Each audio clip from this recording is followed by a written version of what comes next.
My formula has always been know, like, and trust. The minute they know you and you've got a personality, they start to like you, then they'll trust you and then they'll buy from you. I think the government here wants people who can work, who has benefit for the government. If they don't, then they can leave to their own country. Why are so many people leaving the UK? Number one, Labour government. Number two is safety. Number three is the mood of everybody in the UK is so down. Everybody's so negative. And I don't hate the UK because I'm from there, proud and British, but the fact that it's just crumbling and failing. Where are the next hotspots in Dubai? Between 1 to 2 million, I'm always recommending Town Square. It's the next JVC, I can say, not as a mess that we're seeing in JVC right now. I mean, I prefer Jumeirah Golf Estates. The community of the Mac Hills as well. Even if I want to buy a house for myself and live somewhere in Dubai, I will choose Jumeirah Golf Estate for sure. So welcome everybody to another episode of the J2 Hub podcast, and I'm excited today because I've got somebody on the podcast who's always on the podcast with me, but we've got somebody else who's, well, he's not new, but we've been trying to pin him down for a while.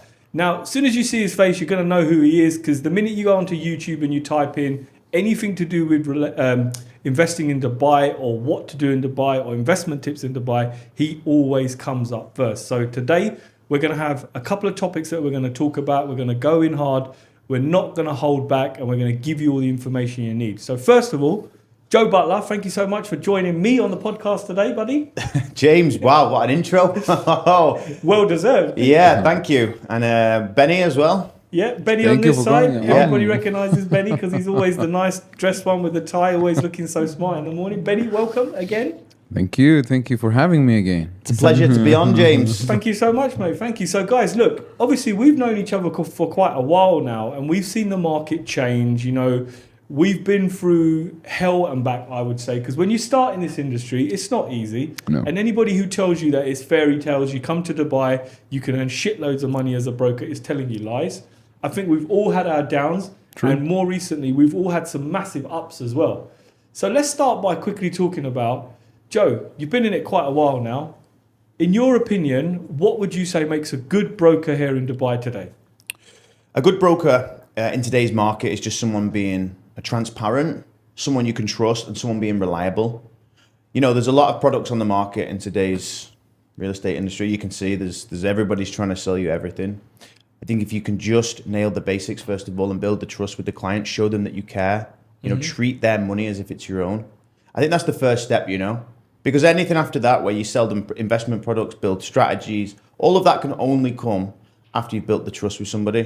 Sure. You know, and it's hard to find someone to trust when you've got so many people trying to earn that trust, you know. You've got 10 different brokers trying to sell you one product, and you've got to hand select which person suits you.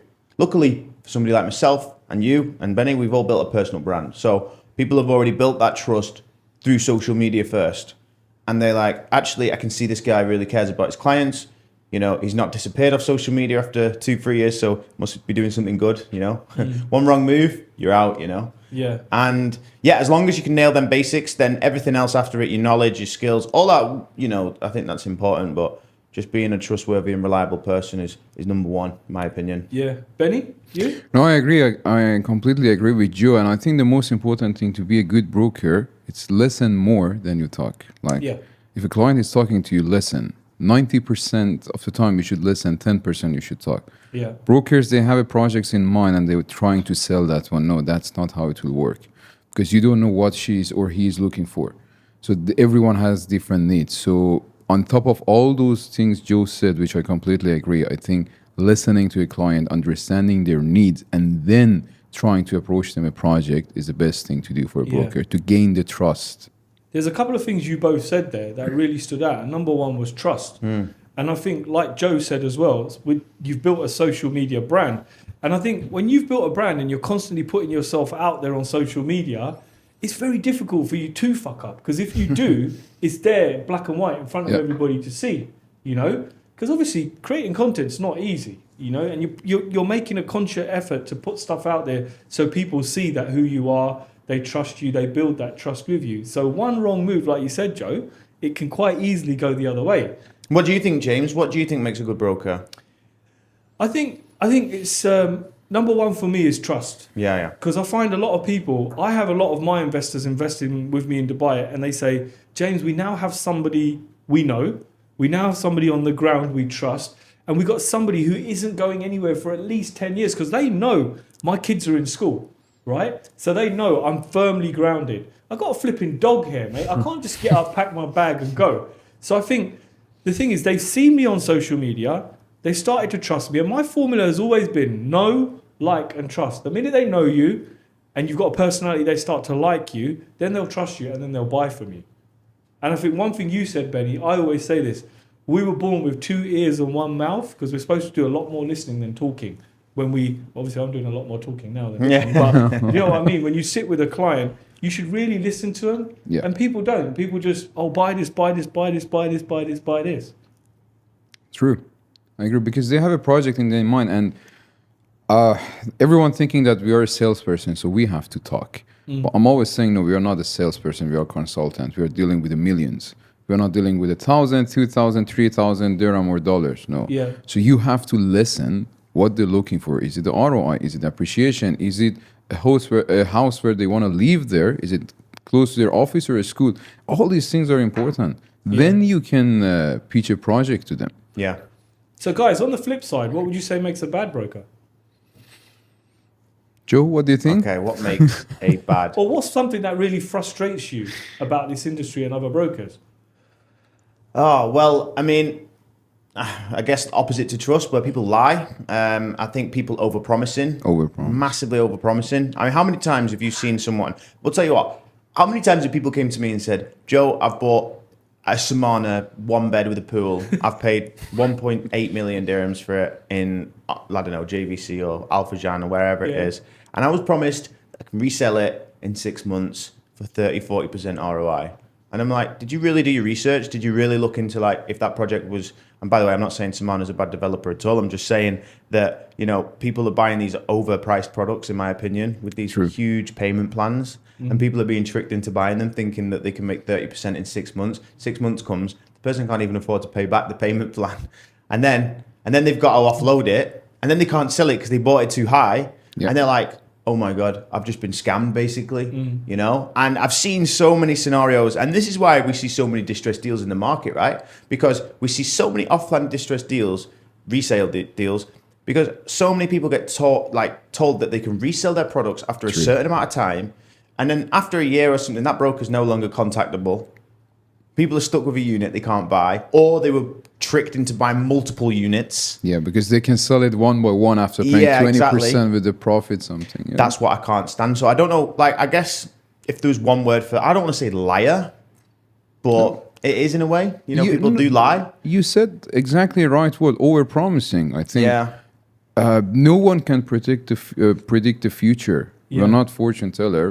We cannot predict what will happen tomorrow. Based on the fact and data, you give the client like reasonable ROI or return on their investment when they're buying a property. It's like maybe after 3.5 years, when you're waiting 3 years, based on inflation, based on supply and demand, based on all these things, you get 18 to 24% based on the location. That's it. But you cannot.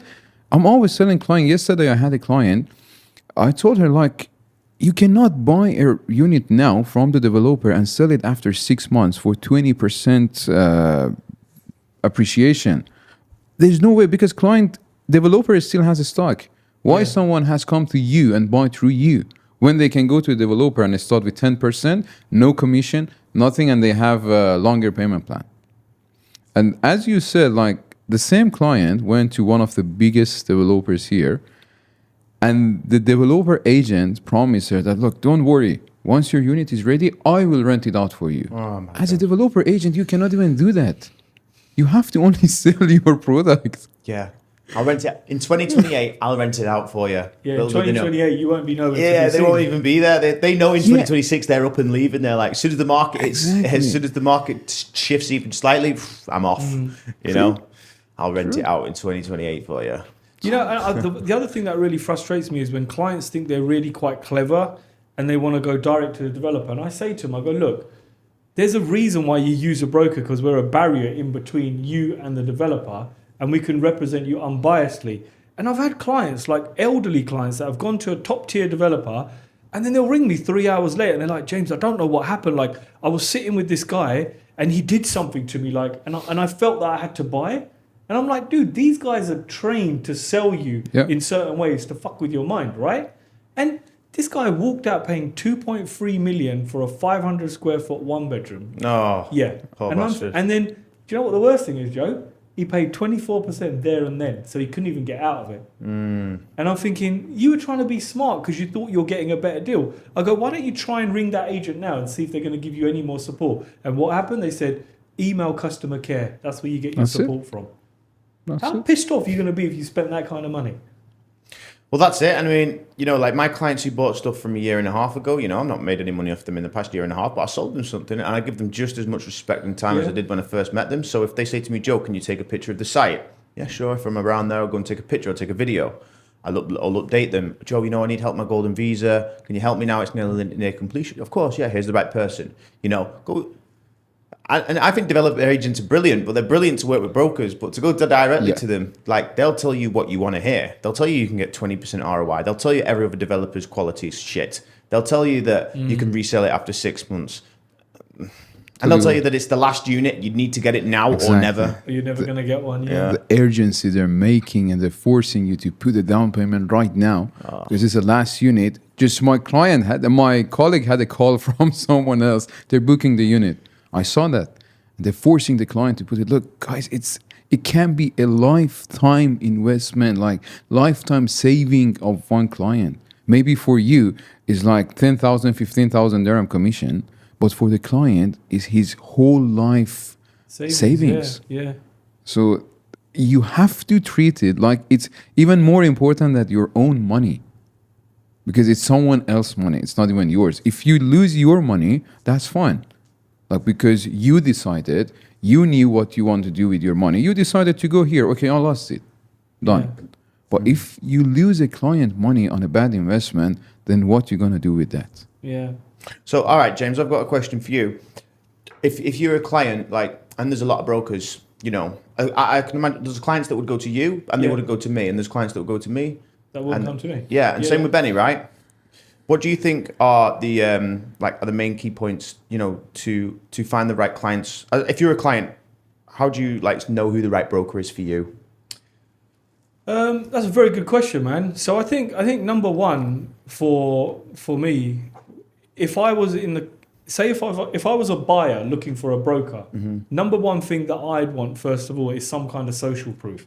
I want to see that you've got skin in the game. Like all of us here have either been involved in buying a project ourselves, renovating a project ourselves, or actually putting our hard-earned money into a project, right? Yeah. And secondly, I'd want to know how long has that broker been in this country? Like, where is he living? What is he doing? What car is he driving? Because I want to know that the person that I'm working for has some level of success in this country and he's not just fresh off the boat, you know? And then I think secondly, the second thing that I'm going to be looking for is how well does this guy know markets? How well does he know data? I'm going to test him. How well does he know what is an ROI? You know, what are percentages? How much can I get? I want to know, is this guy bullshitting me? And I'm going to test him on all these things. And I'm sure the same thing happens to you when people are contacting you from a video, they're coming through. Maybe at first they're testing you. And I get it all the time. And when a client says to me, James, you're the first person who's told me that, I think, fuck, man, is nobody out there telling the truth? You know, so as a client, I'd want to know what the background of my broker is. How well does he know this market? If I'm asking him questions, has he got objections? Is he chatting shit, or is he saying, let me find out the information from you? Is he sending me basic data reports that are readily available from any website to show me what's going on in the market? And then thirdly, I need to know if I can get on with this guy. You know, is this guy here for the long term, or is he just going to sell me something and he's going to piss off? You know, I need to know, can I sense desperation from him? Because if I can sense desperation that he's trying to push and sell me something straight away, then I'm not in it with him. I want to be with someone like yourself, Joe. When you do consultation calls with people, you say it. You might not do something with them then, but 6 months down the line, they're saying, oh, Joe, hello, mate, I'm ready to buy. Yeah. You know, and you've not pushed the product down their neck. So I want to be sold to, but I don't want to be like force fed and just said, go for this shit, you know? No. You? For me, it's the same thing. Like, look, we can have new people coming to Dubai, and it's not an issue. There's always fresh people starting this job. But for me, it's important if they take their time, for 1 month, 2 months, study the areas, study the location, understand where you are selling, and then go to the client and talk.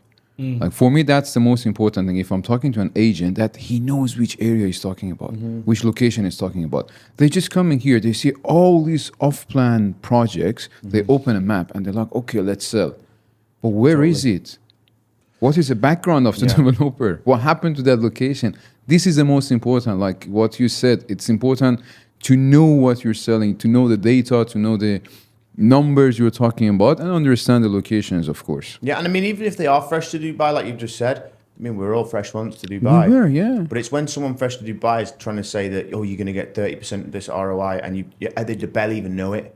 You know what I mean? Like, don't try and sell a product you don't really truly know inside and out. And one thing that you just said before, you know, with the social proof, like I've had a few clients, a lot of clients, to be honest, that come through and they say, you know what, Joe, your videos really resonated with me. No bullshit approach. You didn't try and oversell anything. You told it how it is. Yeah. You even said things like, you know, certain parts of the off-plan market now, it's better to just buy off-plan resale. You know, and all of these things I say are true because, and people can hear it in the way I'm talking, and they can see that it's not like buy. It's like you take the strategy. Like before I even say buy anything, I'm talking about their goals, their strategies, what the future looks like. You know, are the kids of the family moving over? What that's going to look like? You know, just yesterday I had a call with my client relocating his entire. He's already bought 2 properties from me. He's relocating his entire assets from Florida and Miami, sorry. And it's stressful for him. You know, he's like, and I was like, just chill, man. I was like, first thing we do, I said, don't stress. Just come over here, get a hotel for 2 weeks. Then I'll take you around some areas that you can rent. So just rent for 12 months, just so you don't have to, you know, put so much pressure on buying something, you know, because I know you're going to need time. True. Then, you know, like, then we can look at the 2 properties that you've got, release some equity, you know, build a strategy from there. And he was like, oh, wow, I'm so glad that you just slowed me down because I was thinking, I need to come over here. I need to buy something straight away. I'm like, no, just chill, man. 2 weeks in a hotel. Go and find somewhere to rent that you like, Damac Hills or a nice community, Jumeirah Golf Estates, wherever it is. And then we see, that's a sign of a good broker because you didn't push him to sell. Yeah. Now, any other broker would have said, listen, you need to get your arse over it and quickly buy something. Yeah, of course, you can't find something. You know, Joe said, listen, take your time. And that just shows how, like you said, Joe, when people resonate with you, because when you watch one of your videos, there is a lot of emotion in it. You know, there's not like, it's not scripted. It's not as if you're reading from a flipping teleprompter, you know. You can slow the pace down. You can speed it up when you need to speed it. And it's true emotion from somebody speaking who actually gives a shit. Yeah. You know, and I think people can see that. People can see when someone scripted a video, which is, buy this product, you'll make this much money, compared to, actually, guys, you don't want to buy this product because it could end up getting you in trouble. How many people are going to say that? Not a lot, you know, and you say it as it is. Yeah. And that's it. I just think if you can just say it how it is, just be transparent, be open about, like, you know, what's good and what's bad in the market. You know, when people say to you, when's the crash coming? Just say, listen, there may be an oversupply at some point, but if you're buying in these key locations, you know, you'll be okay, you know. And just give them the honest truth. Don't just say, the market's just going to keep going up forever now. Yeah. You're just going to make 100%. You know? It's not going to stop going up. Yeah. Oh, wow. Right, guys, next topic. So I get dissed for this online all the time because apparently I hate the UK and I'm always dissing it. But question for you guys, I'll start with you, Joe. Why are so many people leaving the UK? Let's get a different spin on it from somebody from the UK, because everybody, whenever I post something, apparently I'm like the guy who's just hated. Why are so many people leaving the UK? I mean, listen, I get probably 3 to 4 clients a week. And the main thing is, the first thing they say is, number 1, Labour government. Number 2, number 2 is going to be something around like the safety. Yeah. Number 3 is just like the mood of everybody in the UK is so down. Everybody's so negative. And number 4 is like this huge, what's it called? The big budget cut that's coming. Yeah. And how like new people coming into the UK, like the immigrants, are getting £4 million per day, but old people can't get any electric in their house. Yeah. I mean, I don't try to take too much notice of politics, but when I see that, I think, you know, and I don't hate the UK. But because I'm from there, you know, proud and British, but the fact that it's just crumbling and failing, it's so sad to see. I'm kind of glad that I'm so far away from it, because I don't think people really know what it's like to be British anymore, you know? Yeah, I think you hit the nail on the head, man. It's actually quite upsetting. People think that we're quite happy to be here, but when you look back at home, you think it used to be called, well, it is Great Britain, but it seems to be missing that word great now, because not so many people want to go that way, and more people are coming towards this way. you know. And I think some of the things you said there, the number one thing that really frustrates me is how this government thinks they can just take from the super rich, you know. These guys have worked their nuts off to get to where they are. They're probably some of the highest contributors to the economy and the society, but yet you want to just go after the super tax because you think, sorry, the super rich, because you think they can afford to pay the taxes. But now look how many millionaires are leaving every single week. Like, people are just, like you say, I have calls where people just say, I've had enough. Fuck this. I'm out of here. I'm selling up my property portfolio. I'm moving to Dubai. And people are coming here, not like even renting anymore. They're just whole hog. Let me buy a house, put the kids in school, and I'm done. Do you know that? Sorry, buddy, I know you want to talk, but the vast majority of my clients that are coming over are British Asians. The ones that, you know, like generational family wealth, they came to the UK, the Great Britain, have, you know, built their entire wealth over generations and generations, and they've worked hard to like own, you know, many properties and build so much like wealth over here. They're the ones that are coming first. I've noticed, you know, and they're just like, we worked hard for this, you know. I always say to my clients, I say, look, when my parents came to England, they came to England because they wanted the children to have a better life. Yeah. And yeah, that generation did really well. Those Indians did really, really well, you know.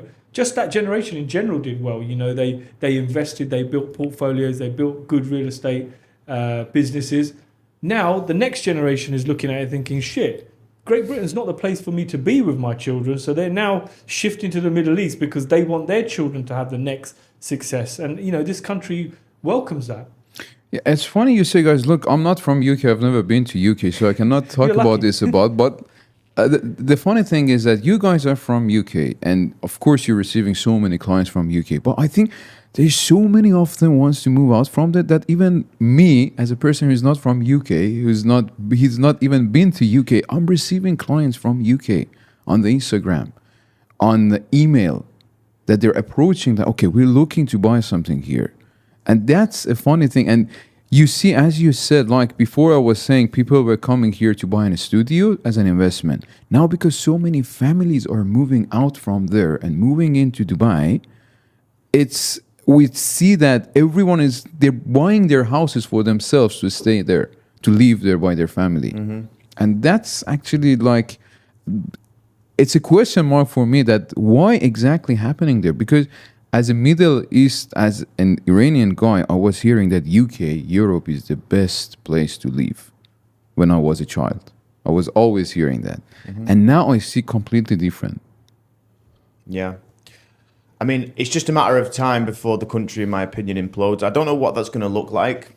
I mean, as you already said, you know, the wealth is leaving fast. Yeah. I think the first thing that's going to happen is probably the money won't be allowed to leave the country. I think that's going to be the first thing they'll implement, because it happens everywhere. My friend who's just came over from Sweden can't even transfer more than $2,000 to his Revolut account. And he couldn't send it to my account because he needed to pay for some rent. Yeah. Wow. Can't do that. So they won't allow any money to leave. This is definitely going to happen to the UK. It happens to America, it happens to Canada. It happens everywhere. It's going to happen. So you're going to have less control over your money, which is the first obvious sign.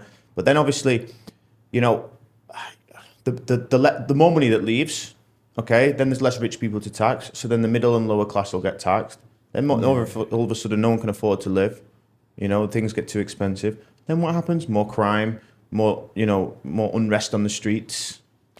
I don't know. I mean, you can think however deeply you want into it, but there was I met a very very successful client of mine the other day. He's in his 60s, and he said to me, I don't want to pin this on the situation, but he says this is somewhat similar to the 1920 Great Depression. That's how he pinned it right now. And that hit me. He said, I don't want to be, the bearer of bad news. And I'm not saying this is exactly how it is, but he says, this is the same thing what happened, the Great Depression. And it's like, I look at Britain and I think, you know what, it seems like it could slowly be going that way. Yeah. And once you're in that kind of state, it's not that easy. And I mean, everyone blames the Labour government, but I'm sure there was a massive long list of mess before. True. You can't just, the one government can't just do it all. It was definitely a chain reaction of terrible governments throughout the past. I don't remember when the UK had a good government, apart from Winston Churchill. Yeah, you got to go a long way back, haven't you? Yeah. See, the thing is, Joe, do you, as someone who's from Britain, do you think the country makes it too easy for lazy asses? Yeah, for sure it does, yeah. Because there's a I mean, I was talking to someone yesterday, they were saying there's a whole he's from Glasgow, this guy, he goes, there's a whole generation of people that just rely on the state. So grandma did it, mum's doing it, now daughter's doing it, and then their kids will carry on doing it because they just know the welfare state. They know that it's easier to claim off the government, not to work, you get your housing paid for, and you can just fuck about, and you're okay. Yeah, and then when you look at that, that's the problem with it becoming the way it is, right? You know, giving everyone too many benefits, and then it's like, all right, well, I could go and get a minimum wage job, work for minimum wage, get taxed on my minimum wage, work 40 hours a week, probably not be that better much off if I just go to the government and ask for a little paycheck. Yeah. You know, it's almost somewhat similar. I think it also blows my mind how, again, you hear about these people coming over from, refugees, right? You know, I truly believe if there's a refugee that's in need of help, 100% give them help. I think that's the best thing to do. But I think this overcompensating of these illegal immigrants coming into the country and then being told that they're going to be fully supplied in, what were once 5-star hotels, they're going to have heating, they're going to have 3 meals a day, they're going to be okay. But then people are being told now their electricity is the most expensive in the UK, and these older people who've worked hard, kept the country to where it is, are now getting penalised for it, and they can't even afford to keep the heating on. Yeah. But I don't like talking about UK politics because I'm not there. But because it just gets me angry. Yeah. But you're right, Joe. People know that the UK is an easy place to go to. I watched a documentary of this guy from Romania, and he was talking about his whole family. He goes, I know I can go there, have another child there, I'll get benefits for this child. If I go there, I'm getting housing benefit, I'm getting this benefit, I'm getting this benefit. And then he's showing on the flip side in Romania, all of that money is coming back over into Romania, and he's building this fantastic house with this lovely pool and stuff. And I'm thinking, it's fuckers like us who are paying for you, and the state just allows that. And I think that's why in the UAE, unless you've got a job or someone sponsoring you fucking out get out on your ear. You're not staying here. And Benny, you've been here for a long time in Dubai, right? So, you've seen it's not easy. You can't take anything from the government. You don't get anything for free. You get no handouts, do you? No. I think the government here wants people who can work, who has benefit for the government. If they don't, then they can leave to their own country. This is what I've seen in the past. I've been here for 13 years now. Yeah. And this was always look, if a population needs a support, if a residents need a support from the government, they'll support them in any way. But if a single person goes to them and says, look, I cannot work anymore, I just need money from you. I can't be bothered to work anymore. Yeah. I've got a sore hamstring. I think I'm going to take couple of years off. Yeah. Okay. If you can support yourself, as you said, if you have anyone who is supporting you or sponsoring you, then you're more than welcome to stay here. You have no issue. The thing is, I'm all for giving people opportunity who have less than us, families relocating from parts of the world where they're war torn, and they want to give them an opportunity. I'm all for giving those people an opportunity. I'm just not for people coming over here, go to the UK and just being let's just take advantage of the benefit system. Let's just integrate ourselves into this society. And a lot of these kids, they come here with not much, and they don't necessarily get much, and then it all turns you've got new gang rivals. You've got a lot. London's a mess right now, Manchester, Liverpool, these places, they just get overrun with crime. And, you can see why so many people with money are leaving. Yeah, guys, I cannot even picture it. As I said, when I was a kid, everyone was UK is a paradise. And now whatever I'm seeing is completely different. Well, I think the UK could had the whether or not after Brexit, maybe people thought it was going to be the next Switzerland of the European Union, and it was... I think that was a lot. That was wishful thinking, because now it's like a second world country almost. Yeah, they've put massive strain on the resources when they couldn't even support what was going on in the first place. And I don't think I'm going to see it change in my lifetime. I'm 42 now. Will I see it change in the next 30 years, 40 years? Will it get better? I don't know. I really hope so, but I'm not kind of positive that it is going to get better. Maybe your grandson will see. Yeah, maybe. Yeah, maybe. Who knows? Black Swan event might, push people back to the UK, or push people out of it, and then it starts fresh. I don't know.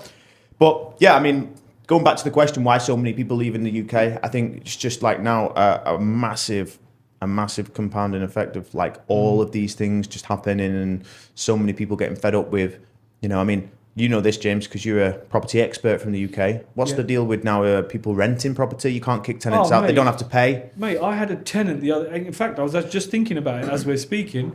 He basically moved into a room, month later, defaulted on his rent. He goes, I can't pay you. I said, well, you're going to need to get out. He goes, you can't do that, and you can't chase me for the rent. I know what the law is. And I'm thinking, you little fucker, you know? And they've so heavy-sided it towards the tenants that landlords that have been in the property game for 20 years, 30 years, 40 years are now cashing out. They're like, why is it going like this? Did the government want more control over government housing? I think what they're going to try and do is they're going to try and bring some rent control in where landlords can't earn more than a certain amount on rooms, so that obviously everybody's got fair play of rentals. You know, I think that's what they're trying to do. And also, I think if a landlord's able to kick out a tenant from their property, that tenant then becomes a strain on the government, right? Because the government's got to find them somewhere to house. So I think what they're trying to do is make it as tough as they can for private landlords so it doesn't put a strain on them. That's the only thing I can think of. Yeah. You know, So and it's becoming... really fucking annoying because people think that landlords are just super rich, but we got finances to pay, we got mortgages to pay. So if you got a tenant who doesn't, if you got a couple of tenants who ain't paying you, and you got 25 grand worth of mortgages going out every single month, suddenly you can be in the fucking shit. You know, and I don't understand why tenants think, well, you're a landlord, you must be super rich, you own this house. And you're like, well, if I don't pay the mortgage, technically I don't own this house. And any videos I see on social media of like, you know, UK property guys making HMOs and all that, they just get slandered in the comments, you know what I mean? Yeah. They get absolutely ripped to bits, you know? Yeah, you greedy landlord. Yeah, you greedy how landlords. charging Well, this what much? do you want to happen? Do you want no landlords? Do you want the government to own everything? You know, I mean, these are just, again, the sort of low-level minded 9-to-5 people who are just, which I was once one of those people. I'm not saying that's... Yeah, every one of us. Yeah, of course it was, you know. I'm not saying there's anything bad being a 9-to-5 worker, but if you're going to slander everyone who's trying to make some money, Yeah. you know, being angry at the rich, like, oh, you know, tax the rich, you know, get them out, you know. Oh, okay, if you... Well, you go and eat at McDonald's, you know, the guy who owns that, or the companies and the entities that own that are rich, you know. I bet you go and shop in Tesco and Asda and Aldi, you know what I mean? These are all entities that are, you know, multi-billion-dollar companies. It's always the people that can't change their circumstances that are the ones to quickly comment and say, oh, yeah, do this, do that, you're this, you'll do that. Yeah. Anyway, let's talk about something positive. Everybody loves to hear about this. Where are the next hotspots in Dubai? Or where are your hotspots? Let's start with Benny. If I tell again, people are gonna hate me. But I'm always dividing it to 3 different like categories based on the client budget. I'm always saying like around between 1 to 2 million, I'm always recommending Town Square. Always. Mm-hmm. And because it's a pseudo spot, it's the next JVC, I can say, not as a mess that we're seeing in JVC right now. No. JVC is good in terms of location. But I remember in 2018-19 when we were trying to tell people about JVC, it was like, where is JVC? There was nothing there. But now you can see that everyone wants to buy in JVC. Mm-hmm. The Town Square, because the city is moving to east. So Town Square will be, I think, the next hottest spot. But with the difference that it's one developer, it's well organized, and is an amazing community. If we go 2 to 5 million, I think Joe is agreeing with me as well. We're talking about Dubai Island, Maritime City, and Mina Rashid. 100%. Yeah, totally agree with that. I think Dubai Island, I'm so bullish on, you know. I mean, I recently did a deal in Mina Rashid. I think it's a fantastic community.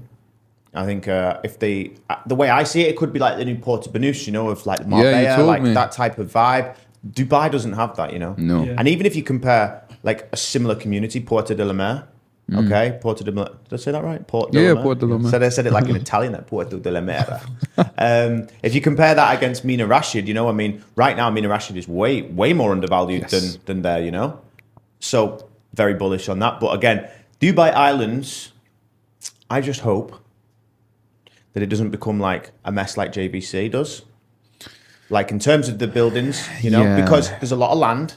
Yeah. There's a lot of developers that are going to build there. I just want them to keep some uniformity between the community. Look, let's face it, even Palm Jumeirah doesn't have that unity. Like when you walk in, you have high-rise tower, you have low-rises, you have villas. Then they decided to turn that crown on the Palm Jumeirah to the villas again and remove all. But again, it's Palm Jumeirah. It's the prime location. Iconic. Why? Yeah, it's iconic because it's something unique. It's it has beach access. It has everything you need as when you're coming to Dubai as a tourist to live there. Everything you need is in Palm Jumeirah. So even let's say the same thing happened in Palm Jumeirah will happen in Dubai Island, which I don't think so because they learned their lesson. Whatever mistake they did there, they will not do it here. But let's say it will happen. Again, even if anything goes wrong in the world, you have this place which has a direct access to the beach. It's an island. Yeah. You have all the resorts there. So still you can make profit. Like it's no brainer. And the main thing you mentioned, it has a golf course. You mentioned to me before. 2 golf courses. 2 golf courses, which we don't have it in any of these islands in Dubai. No. So this will be one of a kind. 21 kilometers of beach, 2 golf courses, and Wow. I think 50. There was a number 81. I can't remember. I ran some advertisements on it. There was the number stuck in my head, but anyway, I forgot it. There was like nearly 100 resorts, basically. Yeah. Do you know what? This is a really easy thing to fix where you say, I hope it doesn't become like another JVC where they've got other things. So when they released Palm Jabal Ali, when they released the building guideline documentation for the villas, it was a uniform document. They said to people, okay, if you're buying a plot here, you can only build in this style, this height, this size, and this finish, which means anybody building in that area, it's all going to look uniform. I don't understand why they don't adopt something that we have in the UK called a conservation order, right? So certain areas have to look a certain way. Windows have to be the same, doors have to be the same, you can't paint it a certain color, your front wall has to be the same. Why can't developers just, when they release these new things, just have a design document that just says, okay, we're going to sell out to other developers, but you can only do this. Or you have to stick within this. They only do it in the communities that they 100% own, like Meadows and Jumeirah Golf Estates. Yeah. You know, like they only do it in these types of communities. But when it's like Nikhil owned land, but anyone can build. Yeah. They only have height restrictions, but nothing else. No. And by the way, anyone who's listening, we're not saying JVC is a bad area to invest or live, because at the end of the day, I think for cash flow purposes, for appreciation, it's a very, very big hotspot, and there's a ton of things to going on in that location. We're just saying that the road system is not the best. Inside JVC. Inside JVC, the road system is not the best. And also, like, the uniformity between the buildings has not been the greatest. And it looks a little bit I don't know, though, like, there are certain parts of it that I think are going to look real nice. But I think the main roads, which have all these high rises. yeah, when they're done. Yeah, but in the middle, no. I'm still saying JVC is one of the best locations in Dubai because you cannot find any location like JVC which has access to 3 main roads, E311, E44, and Hessa Road. Just tell me another No, you're 100% location right. which has all these accesses. Nothing. In terms of location, is the best. But as you said, internally, is not that great. But still, people are buying, making money. The ROI is good there. We're talking about like 7.5%. I also think some of the ROI. buildings that are coming are fantastic as well, you know. Big developers, a lot of amenities, but it's kind of like you're subject to your building being Exactly. special. Anything around is just like not so special, you know. Yeah. And the funny thing about JVC that when I was like, I'm still doing the rentals. We'll get back to that. But when I'm doing the rentals, I rented a 1-bedroom apartment for 60,000 dirham. I rented a same size apartment in JVC, just like 4 or 5 buildings away, for 95,000 dirham. That's the funny thing about JVC. Like you have different buildings and the prices will like increase or decrease based on the buildings. Yeah, agreed. All right, so 1 to 2 million, we said Town Square. I think JVC is still a competitor in that price Still range. is Probably not a good. competitor with Town Square. No, because But Town like, Square is community. You've got, you've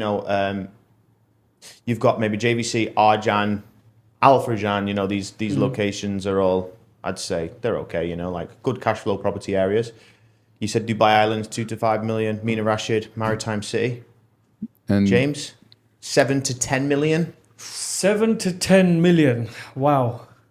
I would like to say... It can be ready communities as well, obviously. Yeah, see, I would like to say you might... I mean, I've seen some... when I've been looking personally for myself, I've seen some townhouses at 5, 6, 7 million in JGE. Not the big villas, but the semi-detached townhouses that are 6, 7 million. I'd like to go there. I think that's a great little spot where the community is good. It's well established. There's mature. a lot of... Yeah. And then the other one that I really like at the moment is JVT. JVT. Yeah, Interesting. I tell you why I like it, because those villas around there are priced around the 6 million, right? The big ones, yeah, with 5 the to big 6 plots. million, and it's fucking phenomenal what you can do in that space. Like, people have extended them out the back, they've gone out on the top, they've made them wider, and you get such a big plot. Yeah, now look, I know it's not a closed off community, but it's neat, it's tidy, it's clean, Yeah. and you get a hell of a lot for your money. So that's another little hotspot for me. Yeah, I think. Do you know the one that I mean? The big, Yeah, I the do. big Yeah, ones. because they're they're 2 bedrooms on a 7,000 square foot plot. And I was actually plot is told that big, Nikhil, I don't know, someone can quote me if I'm wrong. Nikhil had run out of money, and that's why the plots were so big, because they were meant to build two properties on there. Because why else would any developer build a 2-bedroom house on a 7,000 square? It makes sense, right? They obviously thought. Funny enough, we have the same in JVC, some of the Nakhil villas. Yeah. Like 5,000, 6,000 square feet plot for 2 bedrooms. Yeah, well, maybe that was just the way they did it. I mean, they definitely don't do it anymore. You'd be lucky Yeah. to get a 1,500 square foot plot for 2-bedroom nowadays. But yeah, I mean, from an investment point of view, I mean, I've done a lot of due diligence on this area. For a flip, it's actually not so great, JVT. Okay. You know, although it may seem, my God, 2-bed, 7,000 square foot plot if I extend it. But actually, the amount of money that you need to spend to do an extension, to bring it up to a good standard, you know, you need to be spending at least I'd say between 2 to 3 million at a minimum to extend and get the permits, because they're expensive from Nikhil, remember? Yeah. Then to do a good job. I mean, and that's like to do a good job, not like an amazing job, right? But then the resale value, there are not many transactions above, I think the last time I looked about a month ago was like 6.5. Might be different now, but you know, you buy for 6, spend 2, so you're all in for 7, let's say 7.5. They're not flipping for 10, 12 million. And they cannot. No. I like JVT. It's like when you enter, it's like well organized. It's all greenery, all white townhouses, villas. It's very nice, but there's only one issue: is the access, Yeah. Yeah. exit, and entry. That's What the about main Dubai issue. Hills? Yeah, Dubai Hills. I love Dubai Hills, yeah. Yeah. I mean, it's expensive.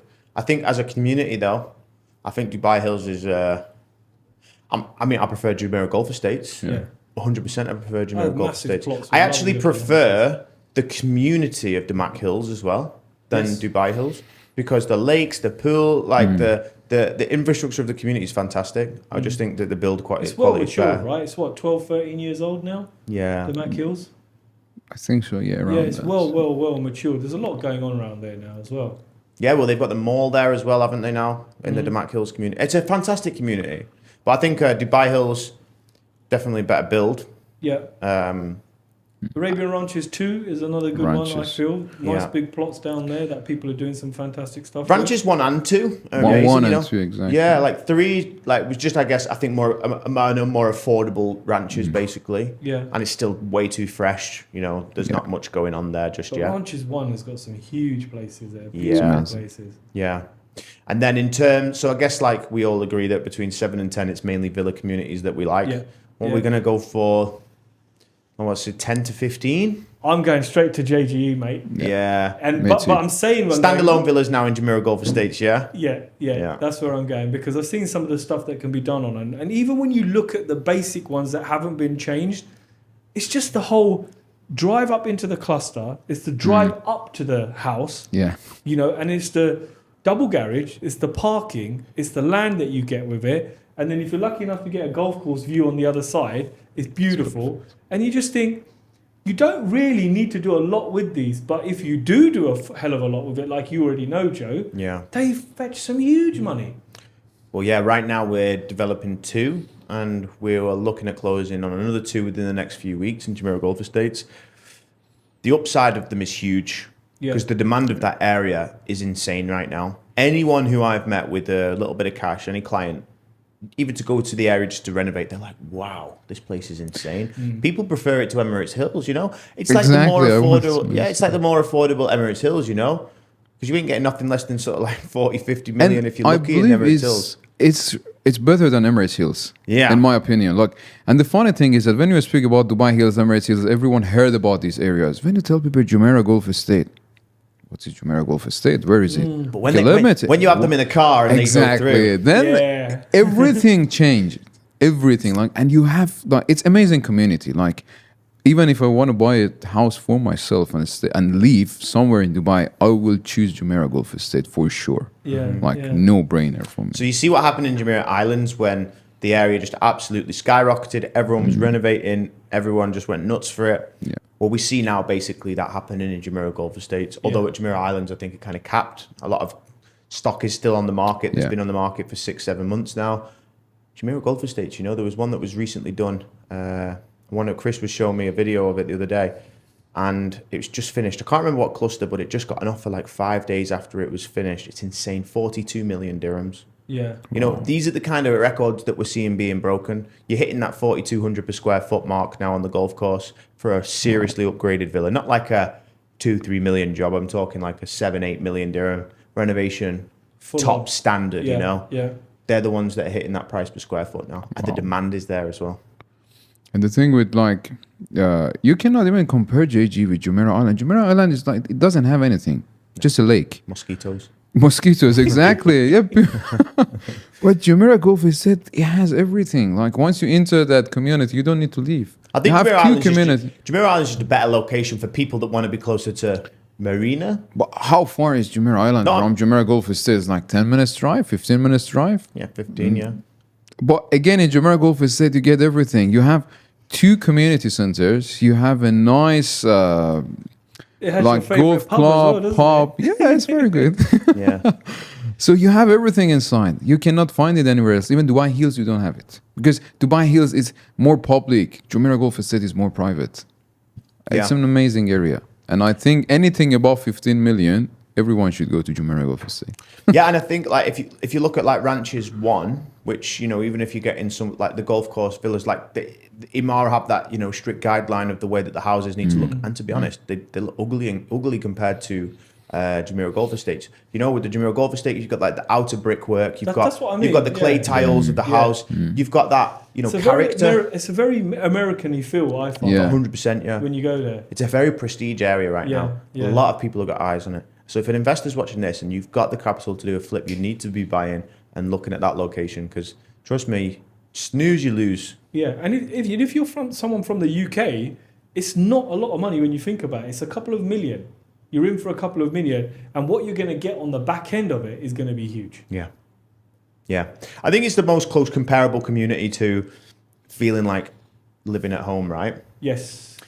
But anyway, I know I'm conscious of the time, so now we need to quickly go from, what are we going up to now? 20 million? 20 million above, I 20 to 30 million dirhams. Whoa.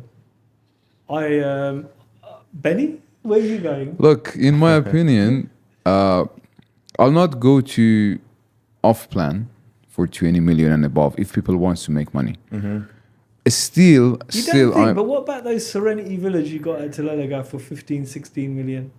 You don't think once yeah, they're that handed I over, wanted to those come will to be like Talal that's we're Al-Ghaf. talking about off-plan Yeah. resale. Like Yeah. off-plan, even if you go to Talal Al-Ghaf right now, you cannot find anything. Okay, but there are, as Joe is always saying, there's always a very good off-plan resale deals in the Off-plan market. resale, Harmonies. Harmony, we have one like Serenity Mansion. Man, No, sorry, hold on, my bad. I don't mean Harmonies. Elysian Mansions. Elysian Mansion. Our and client just bought one now for like 22. There's no reason why they're not going to go to 30 million while they're ready. it will. They And will. We have the same, like in Serenity Mansion, we have one around 24 million, 23 and a half. And that's, we're talking about 17,500 square feet. That is a proper 4-story mansion. 17,000. 500. Wow. Is that how big they are? Yeah. They're huge. They're huge. Yeah. So yeah, I mean, I think Talal Al-Ghaf, I think off-plan resale in Talal Al-Ghaf at this price point Off-plan resale, is a good option right now. Above like 30, 40 million, I mean, you're probably just kind of getting into like end user products there. I mean, maybe some branded residences on the palm, maybe like Dorchester Collection by Omniat, some of these projects maybe. Yeah, maybe. But Potentially. if you want to make money, I think it's still Palm Jumeirah. If you get a nice old villas, like the signature ones, Yeah, of course, yeah. you can do a nice renovation and sell it for a nice price. Yeah, once you start getting above like 30, 40, then we can, Palm Jumeirah is definitely somewhere to look at. And then anything above 50 million, 60 million and above, Emirates Hills. Oh, you guys forgot Al Barari. Oh, There's so many when you areas. start thinking There's about so it. many good areas. Yeah, Al Barari. I say Al Barari is going to fit in the 20, 30 million category. So somewhere along, all right. So we got off-plan resale in Talal Al Gaf or doing a renovation in Al Barari. Yeah. Between 20 and 30 million. Yeah. But look, guys. Yeah. We are out of time, but make it easy for yourself. Book a call with Joe, who knows all about this renovation stuff, or with any of us. But when you do see this content, if there's anything you want to see us talk about, just comment on one of Joe's videos or wherever you consume this content. Just tell us, guys, go and record content about this because I want to see this. But yeah, feel free to book calls with any of us if you want to find out more. Boys, it's been a pleasure. Absolutely, sir. Pleasure being here. Now let's enjoy our Saturday. Goodbye. Yeah.